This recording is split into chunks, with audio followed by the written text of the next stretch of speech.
একটি বস্তুকে 30 ডিগ্রি কোণে 20 মিটার পার সেকেন্ড বেগে ছোড়া হলো, বস্তুটি সর্বোচ্চ কত দূরে গিয়ে পড়বে? রাস্তার অঙ্ক চলছে, এই এদের এই এত দূরে পরিচিত হয়েছিল, কত ডিগ্রি অঙ্ক গেল, থিটা সমান 30 ডিগ্রি কোণে ছুড়েছে। চলো এদিকে ধরো ভি বেগে ছুড়েছে, এই উপাংশটা হচ্ছে ভি কস থিটা, জানেন তো সবাই। এই উপাংশটা কত মনে? V sine theta. V sine theta আমাকে পাথরকে উপরে উঠাতে খুঁজছে, ভি কস থিটা দূরে নিয়ে যেতে খুঁজছে। তাহলে এইটাকে আমরা রেঞ্জ বলি, সর্বাধিক কত কত দূরে গিয়ে পড়বে। তো সুরজ সর্বাধিক দূরে নিয়ে গেছে কে? সবসময় ভি এক্স গতিবেগটা, আর ভি ওয়াই যে গতিবেগটা আছে, ভি ওয়াই মানে ভি সাইন থিটা, এটা পরিবর্তনশীল। আমি বলেছি তোমাকে ভি ওয়াই সমান কত, অলওয়েজ পরিবর্তনশীল, v sine theta minus g t V.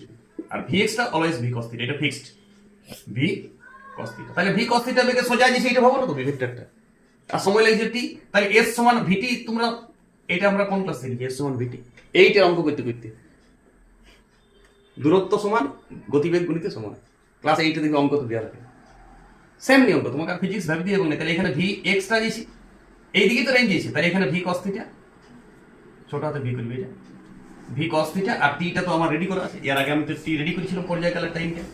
বলো 2v sin থিটা, প্রথম অঙ্ক তো দেখো 2v sin থিটা বাই জি, মনে আছে? আরে পর্যায়কালের সময় তো আমি জানি, টোটাল পর্যায়কালের সময় তো আগেই বের করা আছে আগের অঙ্কতে। তাহলে বলো ভি ভি গুণ করলে ভি স্কয়ার, আর 2 sin থিটা cos থিটা মানে sin 2 থিটা গুণিতক কোণ। কথা বুঝে এসেছে? তাহলে কিন্তু এটা জি। তাহলে চলো রেঞ্জের সূত্র, এটা লাল কালিতে বক্স বানাও। তুমি যদি বুঝলে তাও ঠিক, না বুঝলে তো মুখস্থ করো। মুখস্থ করতেই হবে, মুখস্থ করাটা পারি পাবে না। তুমি যদি বুঝলে ওটা এক্সট্রা ফ্যাসিলিটি পাবে, কিন্তু মুখস্থ তোমাকে করতে হবে, যতই তুমি বুঝো আর না বুঝো। গুণিতক কোণ নিশ্চয়ই করেছি অঙ্কতে, অঙ্কতে গুণিতক কোণ না করে ক্লাস পড়া যাবে না। 2 sin থিটা cos থিটা সমান sin 2 থিটা তুমি বুঝতে পারবে না, মুখস্থ করতে পারবে, বুঝো আর না বুঝো, মুখস্থ করাটা ট্যালেন্ট। তাহলে v square sin square 2 theta by g, তাহলে রেঞ্জের ফর্মুলা হয়ে গেল v square sin square 2 sin 2 theta into g, sin square না sin 2 theta, v square sin 2 theta by g. চলো এবার অঙ্কটা চলো, প্রতিটা অঙ্ক আমি 3টা দিলাম পরপর, 3টা অঙ্কতেই থিওরি বুঝে নিয়েছি সাইডে, আলাদা করে থিওরি পড়ার কোনো প্রয়োজন নাই। এবার বলো এখানে ভি কত, মূল ভিটা দেওয়া আছে বইয়ে 20 মিটার পার সেকেন্ড, থিটা তো দেওয়া আছে, জি টা আমি 10 লাগাবো, 10 মিটার পার সেকেন্ড স্কয়ার, সূত্র পকড়ো রেঞ্জ।